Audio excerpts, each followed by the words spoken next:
నేను తప్ప మీకు వేరొక దేవుడు ఉండకూడదు అని ఎవరు చెప్పారు? తండ్రి అయిన దేవుడు చెప్పి పేరు యెహోవా దేవుడు చెప్పారు కదా, డిక్లేర్ చేశాడు కదా. ఆ పేరుకి అర్థం తెలుసా సార్? చెప్పు. అక్కడ కన్ఫ్యూజ్ అవుతున్నారు అందరూ. చెప్పన్నాను.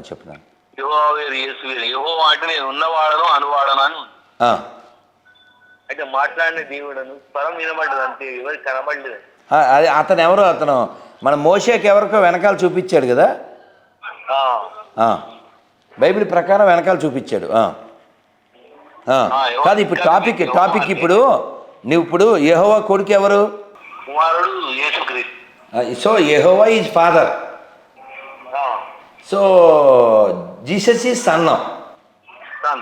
సో ఎవరి వలన పుట్టాడు? యెహోవా వలన యేసు పుట్టాడు. ఎవరికి పుట్టాడు? కలిగేశాడు ఆయన, నోటితో సృష్టించాడండి. నోటితోనా? ఎవరి నోటితో? నీ నోరు బహుగా తెరువు, నేను దాన్ని నింపెదను అన్నాడు. దేంతో అన్నది మనకు తెలీదు. ఓకే, ఎవరితో కనలేదు, స్త్రీతో కనలేదు అక్కడ. ఇప్పుడు మరి ఎవరు? అంతకు ముందుకే ఉన్నారు ఆల్రెడీ. సామెతల జరుగుతుంది ఎందుకు అధ్యాయం కాదనా? ఇప్పుడు మరి కొడుకు ఎవరు? మరి కొడుకు ఎవరు నాన్న? మరియ గారి కొడుకు ఎవరు? కుమారుడు యేసు ప్రభు. నేను చెప్తాను ఇంకా కాసేపు మాట్లాడదాం. మరి కొడుకు యేసు. ఓకే, మరి మొగుడు ఎవరు? ఏసేపు. యోసేపు. ఓకేనా? యేసు వాళ్ళ నాన్న ఏసేపు. అది ఓన్లీ కాసేపు. ఏసేపు ఓన్లీ కాసేపు. వివాహం ముందు ఎవరైనా పిల్లల కంటే వాళ్ళంతా ఇలా దేవుని కుమారులా ఏంటి? పరిశుద్ధాత్మ వల్ల పరిశుద్ధాత్మ శక్తి వల్ల కాదు, పరిశుద్ధాత్మ ఎక్కడ ఉంటాడు? శక్తి అన్న, శక్తి శక్తి. మీరు బ్రహ్మ సరస్వతిని ఎలా కల్పించాడు? బ్రహ్మ కూతురుని ఎలా పెళ్లి చేసుకున్నాడు? కాదు నాన్న, ఇప్పుడు బ్రహ్మను పూజించకపోయినా పర్లేదు. కాదు నాన్న, మోజెస్సు నువ్వు బ్రహ్మను పూజించక్కర్లే, నేను చెప్పా. యేసుని నమ్మక్కర్లే, నువ్వు చెప్పు.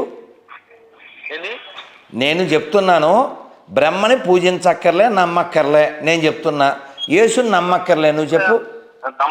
కంపల్సరీ ప్రపంచం అంతా నమ్మాలి, ఎవరు నమ్మినా నమ్మకున్నా. ఏది ఈ మాట నువ్వు ఓవైసీతో కూడా చెప్తావా? అందరితో చెప్తా. ఓవైసీ కాదు, మీది హైదరాబాదే కదా. నువ్వు ఒక్కసారి పాత బస్తీకి వెళ్ళి ఒక్కసారి సువార్త చేసి ఆ వీడియో పెట్టు. దానికోసం ఎదురు చూస్తున్నాను. లవ్ యూ నాన్న. ఎలాగ రాడుగా ఇంకా ఒక ఆంటీ వెళ్ళింది తెలుసా పాత బస్తీకి. ఇదే రక్తం. ఈ పిశాచి మతంలో రక్తం తప్పితే ఏముండదు. నువ్వు కాదు గమనించున్నానా? ఈ 10 కమాండ్స్లోనే ఉంటుంది, విగ్రహారాధన చేయకూడదు, నేను మాత్రమే దేవుడిని, ఈ ప్రపంచంలో ఇంకో దేవుడు లేడు, నరమాంసం భుజించకూడదు, మన రక్తం మాంసను భుజించకూడదు. అక్కడ ఏ కన్ఫ్యూజన్ లేదు.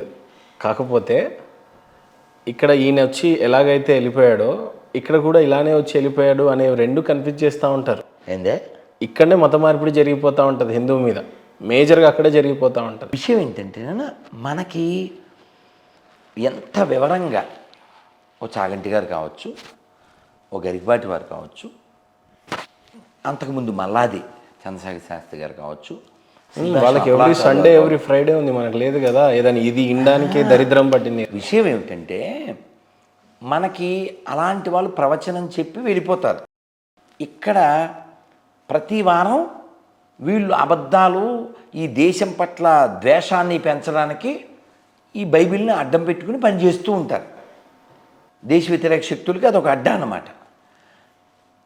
మనం మన విషయం మాత్రమే చెబుతాం. ఇప్పుడు చాగంటి గారు చెప్పారు, ఇంకో ఎప్పుడు రామాయణం చెప్పండి, రామాయణం కూడా చెప్తాడు, భాగవతం చెప్పండి, భాగవతం కూడా చెప్తాడు. రాధా మనోహర్ దాస్ హిందుత్వవాది, మతవాది, మానవతావాది, ధర్మరక్షణ కోసం అని మానవతావాది. మన ప్రయారిటీ హ్యుమానిటీ. రాధా మనోహర్ దాస్ ఎవరు, ఎక్కడ పుట్టారు, ఏంటి మీ చరిత్ర అంటే ఏం చెప్తారు? నేను మామూలు వాడిని. దాంట్లో మీ గురించి చెప్పాలంటే ఏం చెప్తారు గురుగారు? చాలా ఇంటర్వ్యూలో నేను కూడా ఎక్కడ తెలుసుకోలేకపోయాను మీ గురించి. ఈ పెద్ద విషయం ఉంది. మా అమ్మ ఇప్పుడు ఆవిడ కూడా అడిగారు. కొందరు ఈస్ట్ గోదావరి అంటారు, కొందరేమో అదేదో పల్నాడులో అంటారు, ఇంకొందరేమో భీమవరం అంటారు. ఇందాక మీ వీడియోలో వింటుంటే అరే నువ్వు భీమవరమే కదా అంటున్నా. మీ ఇక్కడ గమనించవలసిన విషయం ఏంటంటే, మన యొక్క పుట్టడం అనేది మన చేతిలో లేని పని, చావడం కూడా మన చేతిలో లేని పని, కానీ సార్థకం చేసుకోవడం మన చేతిలో పని కదా. మీకు ఉదాహరణ ఇస్తాను. ఉదాహరణ ఏంటంటే, నేను మా అమ్మ వాళ్ళకి 3వ సంతానాన్ని. ఓకే, నేను 17 ఏళ్ల వయసులో ఆర్ఎస్ఎస్లో అంటే 14 ఏళ్ల వయసుకి ఒక ఆర్ఎస్ఎస్ ప్రచారకు ప్రభావం ఉండడం, అలా నేను 17 ఏళ్ల వయసులో ఇంట్లోంచి వెళ్ళిపోయాను. ఆ టైంలోనే ఈ అయోధ్య రామ జన్మభూమి ఉద్యమం కరసేవకు వెళ్ళాను. మా అదృష్టం ఆ బానిస కట్టడం కూలిపోవడం అది చూసాం. ఈ చేతులతో అక్కడ తాత్కాలిక రామ మందిరాన్ని ఇటుకలు పేర్చాం. తర్వాత కాలంలో 97లో శ్రీల ప్రభుపాదుల వారి పుస్తకాలు ఇస్కాన్ బుక్స్లో ఒక ముఖ్యమైన పుస్తకం ఆత్మ సాక్షాత్కార శాస్త్రం. ఆ పుస్తకాన్ని చదవడం, ఆ చదివిన తర్వాత మనస్సు ఇది కాదు, మనం ఇంకా ఈ ప్రపంచంలో ఏదో ఉందనుకుంటున్నాం కాదు, ఆధ్యాత్మికంగా మనం ఎదగాలి. ఆ తర్వాత ఇస్కాన్లో జాయిన్ అయిపోయాం 2000. ఎక్కడ పుట్టారు స్వామి? మీ ఊరు ఎక్కడ? తిరుపతి. సో అలా 97లో జాయిన్ అయిన నేను 2004 వరకు అక్కడే ఉన్నాను. సో ఇస్కాన్ సర్వీస్, అక్కడ గుళ్ళో ఏ సేవ ఉంటే ఆ సేవ చేసేవాళ్ళం. అయితే మాకు భగవంతుడు ఒక్కొక్కరికి ఒక ఎబిలిటీ ఉంటుంది కదా.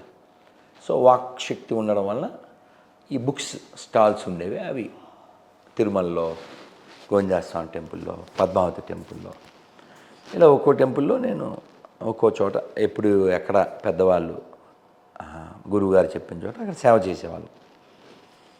ఆ తర్వాత కాలంలో నా భావాల వలన వాళ్ళకి ఇబ్బంది కలగకూడదు కదా. సో అందువల్ల నేను నా తీర్థయాత్ర నేను చేస్తూ, నా వాక్కుకి అడ్డం లేకుండా నా ప్రయాణం నేను చేస్తాను. ఇప్పుడు నేను కొందరివాణ్ణి కాదు, అందరివాణ్ణి. నేను ఒక సంస్థకో ఒక ఊరికో సంబంధించిన వాడిని కాదు, నేను అందరివాణ్ణి. ఇప్పుడు నా దగ్గరికి మొన్న ఒక ముస్లిం వచ్చి, సార్ నేను యూనివర్సిటీ టాపర్ని, నేను చెప్తే మీరు వింటున్నారు, కానీ మా వాళ్ళు నా మాట వినరు, క్వశ్చన్ చేస్తే నువ్వు చెప్పే అంతవాడిగా నువ్వు అంటారు. ఈ వినడం అనే లక్షణం, ప్రశ్నించడం ఇది చాలా అవసరం కదండి అన్నాడు. నేను చెప్పలేను సార్, అందుకని కొన్ని ఫోటోలు అవి పంపించారు. అవి ఏమిటంటే, ఆ మక్కా లోపల ఒక బ్లాక్ది ఉంటుంది కదా, ఆ లోపల 3 పొడుగైన కర్రలు ఉంటాయి.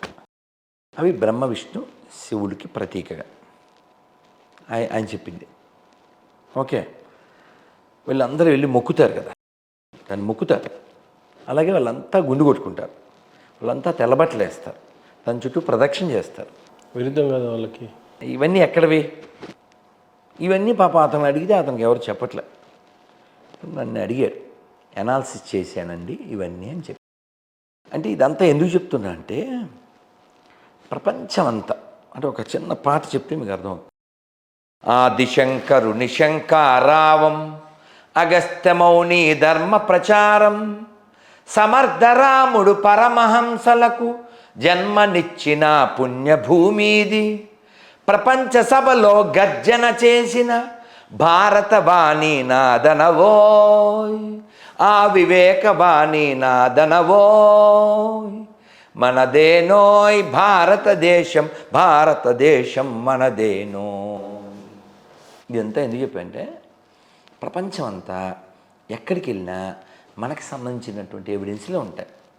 ఎక్కడో ఈజిప్ట్లో తవ్వితే ఆర్కియాలజీ వాళ్ళకి 8000 సంవత్సరాల క్రితం సూర్యదేవాలయం బయటపడింది. మన సొంతం కాదు కదా.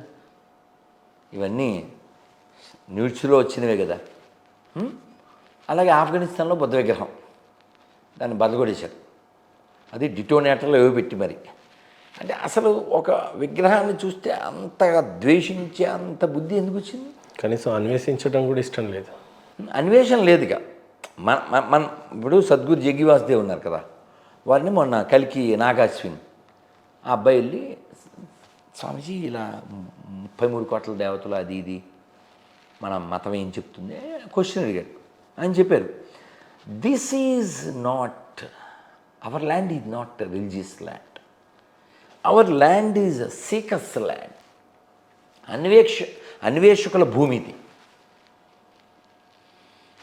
ఒక పద్యం చెప్తే మీకు అర్థం. యం వైదికా మంత్ర దృశపురాణ ఇంద్రం యమం మాత రిష్వానమాహు వేదాంతినో అనిర్వచనీయమేకం యం బ్రహ్మ శబ్దేన వినిర్దిశంతి. అంటే ఏంటి? శైవాయమీశం శివ ఇత్యవోచన్ యం వైష్ణవా విష్ణురితి స్తువంతి బుద్ధస్తదార్హన్నితి బౌద్ధ జైన సత్శ్రీ అకాలేతి చ సిక్క సన్. ఏమిటి అర్థం చెప్పాలిగా? యం బ్రహ్మ శబ్దేన వినిర్దిశంతి. నిన్ను శివుడు అని కొందరంటారు, విష్ణువు అని కొందరంటారు, శక్తి అని కొందరంటారు, బుద్ధ అని కొందరంటారు, అర్హన్ అని సిక్కులు అంటారు. ఎవరెన్ని విధములుగా పిలిచను అద్వితీయుడైన పరమాత్మ నీ ఒక్కడవే. ఇక్కడ ఎడారి మతాలకి మనకి ఎక్కడ క్లాష్ వస్తుందంటే, దేవుడు ఒక్కడే అని వాళ్ళు చెప్తున్నారు, మనం చెప్తున్నాం. కానీ ఆ దైవాన్ని చాలా పేర్లతో పిలవచ్చు అంటాం మనం. ఏమండి, ఇప్పుడు మీకు వంకాయ కూర ఇష్టమేనా? వాడికి ఇష్టం లేదు. ఇప్పుడు మెరట్టుని తినాల్సిందే, నా శాసనం, లేకపోతే నీతో ఎత్తాను ఆసనం అంటే ఎలా సార్ అది? నీకు ఇష్టమైనంత మాత్రం నాడు వంకాయ కూర ఎందుకు తినాలి సార్ అన్యాయంగాను? అలా దైవం చాలా పేర్లతో పిలవచ్చు. మనం భగవంతుణ్ణి నిద్రపుచ్చుతాం, నిద్రలేపుతాం. అంటే ఏంటి? We are seeing as a father, as a son. జో అచ్యుతానంద జో జో ముకుంద లాలి పరమానంద రామ గోవింద జో జో. మహేంద్ర నిద్రపోతాడు గురుగారు. కాదు, ఇది పూర్తి చేస్తా. మొన్న కదిరి కృష్ణ అనే చదువుకున్నటువంటి అజ్ఞాని ఏమన్నాడు, వీళ్ళ దేవుడు లేదంటే లేస్తాడు, పడుకుంటాడు అంటే ఇక్కడ మనకి భావన ఉంది.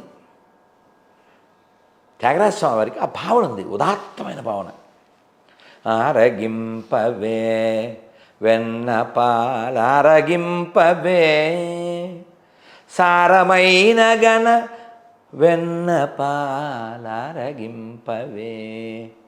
మీరు చూడండి, వెన్నపాలు ఆరగింపవే. ఒక అరటిపండుతో కూడిన వెన్నతో కూడిన పాలు ఆరగింపవే. అంటే పండు ప్రకృతి, పాలు ప్రకృతి. అక్కడ పాలు లేవు, పాపాలు తప్ప. రక్తం రక్తం రక్తం రక్తమతాలు, రక్త పిశాచ మతాలు. ఇక్కడ పాలు, కృష్ణుడు పాలు. కొలని దోపరికి గొబ్బిల్లో యదుకుల స్వామికి నీ గొబ్బిల్లో కొండ గొడుగుగా గోగులగాచిన కొండొక శిశువుకు గొబ్బిల్లో. అమ్మ ఆవు ఆరోగ్యం, ఆవు మాతృత్వానికి ప్రతీక, ఆవు ఆరోగ్యానికి ప్రతీక, గొర్రె బుర్ర తక్కువ దానికి ప్రతీక. పోనీ ఆవు కృష్ణుడు వెనకాల ఉంటుంది, కృష్ణుడు భక్తులు ఎవరు ఆవును తినరు. వీళ్ళు తాను గొర్రె అని చెప్పుకున్నాడు వాళ్ళ గాడ్డు. నేను వచ్చింది గొర్రెలను ఎత్తగడానికి అని చెప్పుకున్నాడు. గొర్రె బలి అవ్వాలని చెప్పాడు, వేసారు, ఓకే. తనే గొర్రె అన్నాడు, గొర్రెల కోసం వచ్చాడన్నాడు. వీళ్ళు గొర్రెలు తినేస్తారు. సో మీ క్వశ్చన్ ఓకేనా? లాస్ట్. ఇస్కాన్ గురించి చాలా గొప్పగా వింటూ ఉంటాం. రాధా మనోహర్ దాస్ అనగానే మీ బట్టలు మీ అవహేళన చేసి మాట్లాడుతుంటారు, మీ అవతారం గురించి సో కాల్డ్ పీపుల్, మన వాళ్ళు కాదు. బట్ వాట్ ఈస్ ఇస్కాన్ అనే గొప్పతనం గురించి, దాని గురించి ఉన్న చరిత్ర గురించి కానీ చెప్పాలి అని అంటే మీరేం చెప్తారు? ప్రపంచంలో ఈ రోజున ఎంత సనాతన ధర్మం వ్యాప్తి చెందిందంటే అది ఇస్కాన్.